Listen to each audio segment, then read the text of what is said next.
Okey, tahun 2021 dah sampai dah.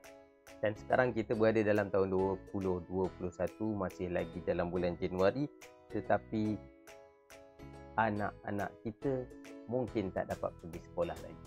Kerana kita sudah pun mula kali kedua di dalam era PKP, ditambah pula dengan pengisytiharan darurat. Jadi kita tak tahu bagaimana sistem pembelajaran pada masa depan ni, terutama untuk tahun ini. Tetapi apa yang kita pasti ialah kita hendak atau tidak kena bersedia dengan pembelajaran dalam talian tanpa boleh kita nafikan.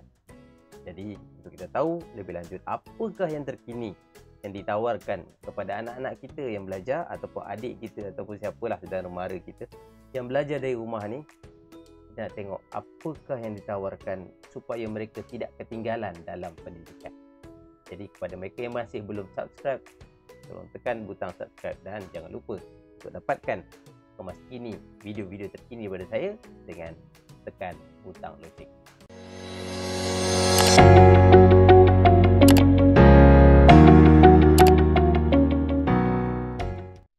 Hari ini saya nak bercakap tentang salah satu platform pendidikan untuk anak-anak kita, terutama sewaktu kita masih lagi diuji dengan COVID-19.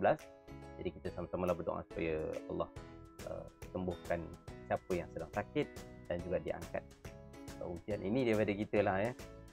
Memang ia adalah satu situasi normal baru yang terpaksa kita hadapi, dan itulah ia memberikan kesan kepada pendidikan kita juga, pendidikan anak-anak.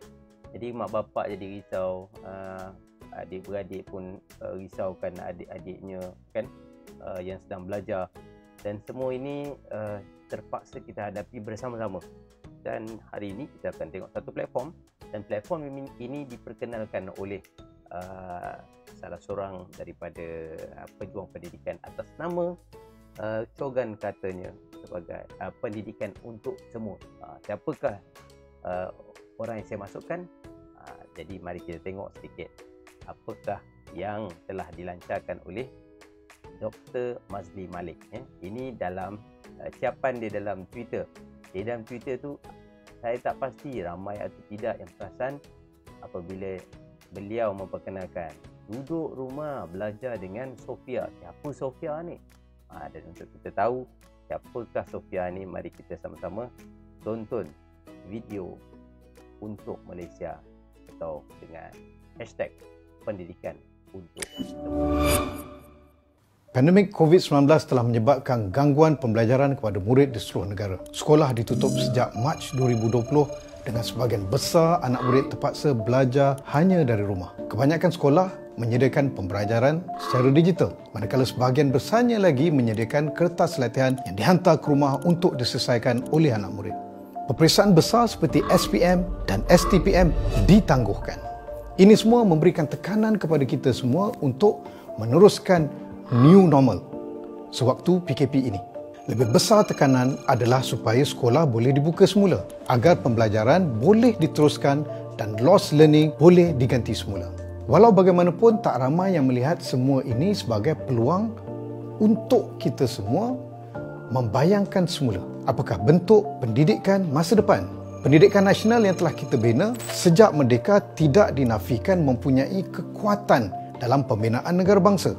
Dalam masa yang sama, ia juga menanggung beban kelemahan sistem pendidikan sebelum pandemik bermula. Pandemik ini membuka satu ruang untuk kita semua mempersoalkan semula bagaimana untuk kita bina semula sistem ini. Apakah kita akan terus berada di takuk lama walaupun pandemik telah berlalu? Hari ini kita seharusnya serius membicarakan mengenai bagaimana sepatutnya pendidikan menyediakan anak-anak kita untuk kehidupan dan bukan semata-mata untuk peperiksaan. Hari ini juga kita harus serius membicarakan bagaimana dan di mana seharusnya pendidikan itu berjalan. Adakah pendidikan hanya berlaku di sekolah sahaja? Semua persoalan ini begitu signifikan untuk dibahaskan hari ini. Kerana inilah peluang untuk kita sama-sama meneroka idea baharu pendidikan, terutamanya dalam bentuk-bentuk yang tidak pernah kita bayangkan sebelum ini. Dunia berubah, teknologi berubah, justru masyarakat juga harus berubah, pendidikan juga harus berubah. Sudah sampai masanya Jogan kata pendidikan untuk semua benar-benar kita realisasikan.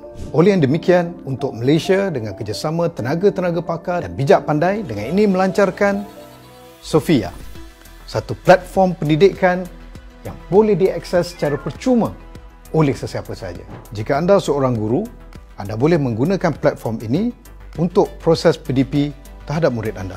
Jika anda seorang murid, anda juga boleh memanfaatkan platform ini untuk mendapatkan lebih 13,000 bahan pendidikan yang sedia ada. Jika anda ibu bapa, anda juga boleh menggunakan platform ini untuk menyediakan konten pendidikan kepada anak-anak anda. Atau sesiapa saja anda, platform ini adalah untuk anda semua. Untuk pendidikan negara, untuk masa depan anak-anak kita. Layari sofia.my sekarang. Pendidikan untuk semua, tanggungjawab bersama. Tadi kita dah dengar lah Dr. Mazli Malik sebut, yalah biasalah bila COVID ni keadaan susah, banyaklah literan kan, banyaklah orang kata kekangan kita dalam anak-anak ni nak belajar kan. Kita nak hantar anak sekolah tapi dah keadaan macam ni, macam mana? Jadi banyaklah isu-isunya. Malah bila belajar online pun ada juga isu-isunya. Kalau nak tahu lebih lanjut, mungkin saya perlukan para penonton, siapa yang menjadi cikgu boleh komen di ruangan komen, kongsikan dengan yang lain, kongsikan apa sebenarnya antara kekangan-kekangan yang ada. Tapi apa pun yang menarik tentang Sofia ni, bila mana pendidikan untuk semua ni menyebut tentang bagaimana untuk kita berfikir supaya pendidikan bukan sekadar untuk peperiksaan. Maknanya pendidikan untuk menyiapkan anak-anak kita, generasi akan datang ini, bagaimana untuk meneruskan kehidupan mereka satu hari nanti. Jadi satu konsep yang sangat penting supaya kita bukan exam oriented anak-anak kita ni. Jadi dengan cara itulah rupa-rupanya kekangan, kesusahan, kepayahan yang kita alami hari ini memberikan satu ruang untuk kita berfikir bagaimana cara pendidikan yang lebih baik untuk masa kini dan masa depan lah, untuk masa depan. Tadi juga disebut bagaimana pendidikan sudah mula kita fikirkan bukan semata-mata belajar di sekolah, boleh belajar di mana-mana. Dan hari ini sudah pun kita mulakan. Cuma sanggupkah, cuma bezanya sanggupkah kita sekarang ni merasakan ini adalah cara pembelajaran pendidikan yang berkesan. Kalau anda rasa ya boleh berkesan, tolong beritahu dalam komen. Kalau rasa bukan berkesan juga, tolong beritahu dalam komen. Hari ni kita nak cuba tengok bagaimana platform Sofia ini boleh membantu. Saya pun tak pasti, saya tak pernah guna. Macam mana biasa video-video saya buat sambil-sambil itu. Saya tak sempat untuk orang kata terus buat kajian dulu. Saya buat recording ni, saya rakam sekaligus waktu tu baru kita tengok. Jadi sekarang mari kita tengok sama-sama ya. Okey, bagaimana untuk pergi ke laman itu? Kalau kita tulis Sofia My ataupun sofia.my, memang akan terus jumpa sofia.my ya, sofia.my, dan kita masuk ke laman ini, Sofia, pendidikan untuk semua, dan adalah bahasa-bahasa yang lain juga ditulis di situ. Apakah kegunaan ataupun laman web ni, platform dia macam mana kita nak guna? Mungkin kita tengok dulu apa yang ada, paparan utama dia. Jadi ini subjek-subjek yang terkini, ada matematik, bahasa Melayu dan sebagainya. Kita boleh klik saja. Katakanlah kita ambil sejarah. Kita ambil sejarah, dia terus senaraikan semua video-video pendidikan berkenaan dengan sejarah. Okey. Yang sejarah, dan kita boleh unklik ya. Dan kemudiannya kita boleh klik pilih yang lain-lain. Setakat ini nampaknya bukan semua subjek ada, tetapi kebanyakan subjek-subjek penting ada seperti matematik tambahan ada matematik tambahan dia ada. Ini video-videonya, pembezaan menggunakan prinsip sama dalam bahasa Inggeris dan sebagainya oleh Cikgu Adham. Okey, mari kita tengok. Kita ambil sejarah tadi ya. Sejarah ada 134 video. Dan kalau kita nak tengok contoh sejarah tingkatan 4, ciri-ciri bandar terancang, kita klik pada sini, video ini, dan kita boleh terus tonton.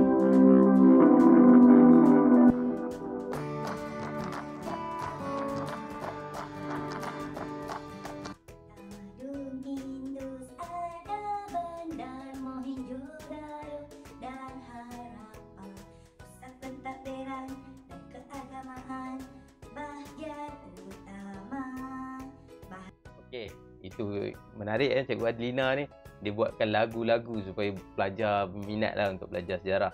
Dan saya tak naklah pasang semua, cuma kita nak tengok. Ini antara caranya.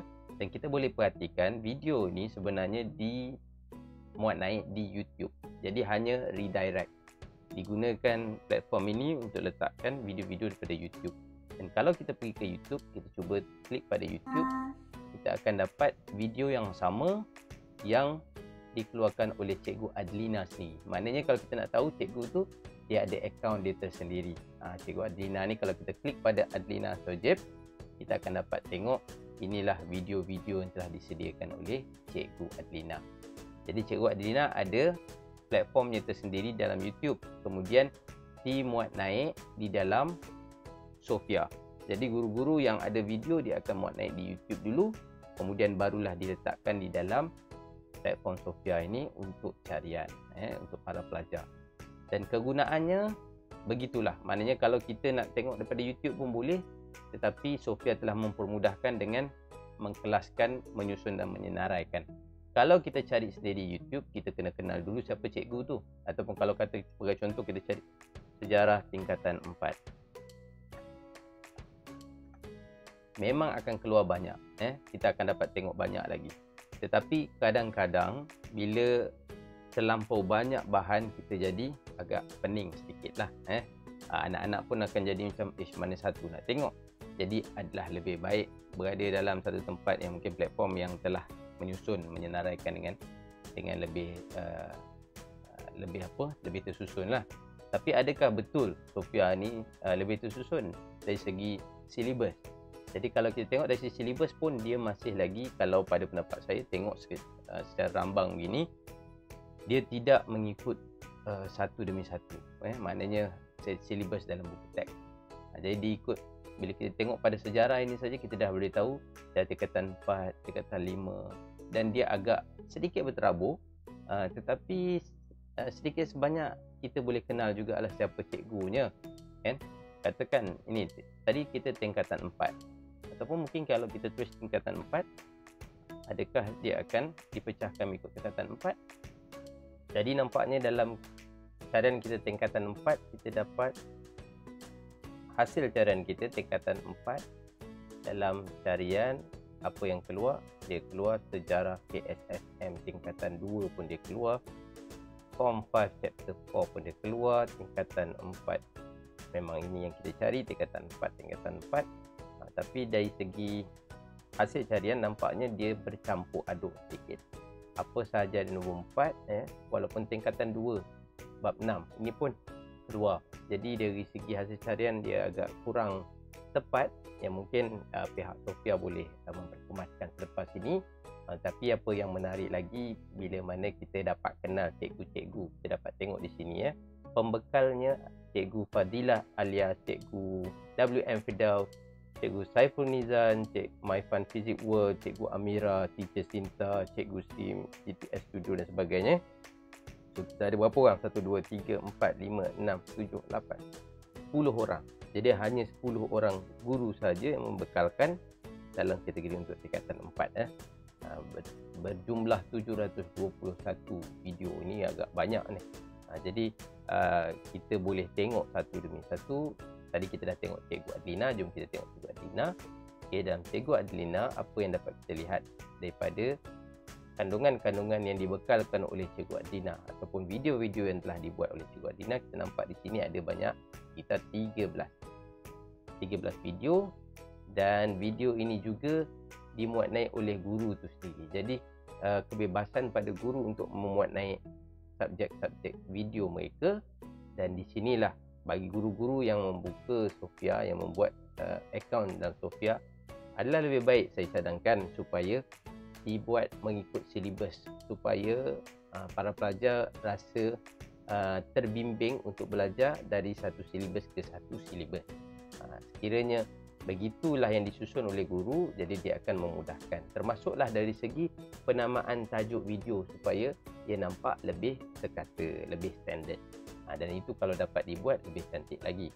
Tapi setakat ini apa yang ada, kita rasa masih boleh diperbaiki dari segi kita perkemaskan lagi, perkemaskan lagi. Saya ingat apa usaha yang dibuat oleh Sofia ini sudah cukup baik.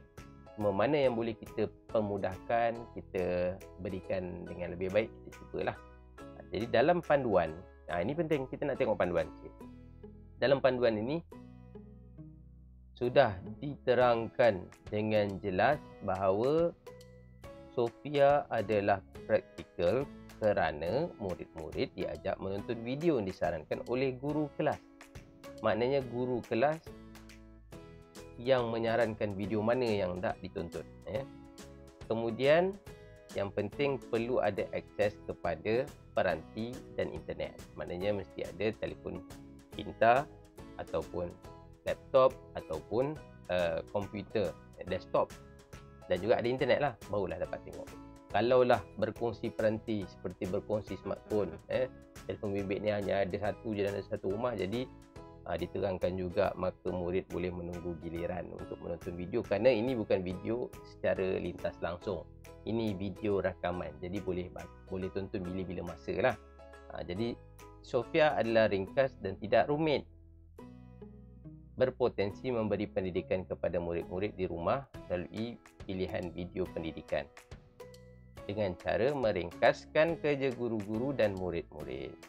Nak tahu sejauh mana ianya berkesan, masing-masing kena daftarlah kepada guru dan juga murid-murid.